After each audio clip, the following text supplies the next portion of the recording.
சிசேரியன்னா ஆச்சரியமா பார்த்த காலம் போய், இப்போ சுகப்பிரசவம்னா ஆச்சரியமா பார்க்குற காலம் ஆயிடுச்சு. அதுக்கு காரணம், அந்த காலம் மாதிரி இந்த காலத்து பெண்கள் சத்தான உணவு எடுத்துக்கிறதில்ல.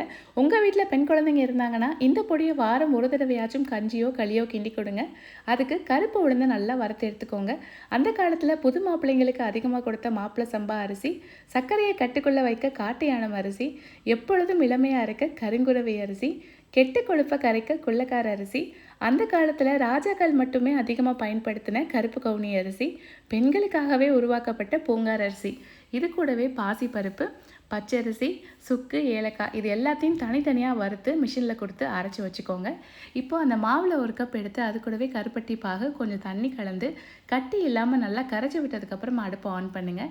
இப்போ ஓரளவுக்கு வெந்ததுக்கப்புறம் அது கூட நல்லெண்ணெய் சேர்த்து நல்லா கிளறி இறக்குனீங்கன்னா கருப்பு உளுந்து களி ரெடி.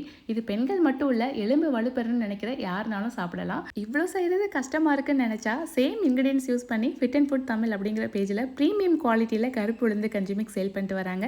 உங்களுக்கும் இந்த ப்ராடக்ட் வேணும்னா ஸ்க்ரீனில் தெரியுற நம்பர் அண்ட் வெப்சைட்டில் செக் பண்ணி பாருங்கள்.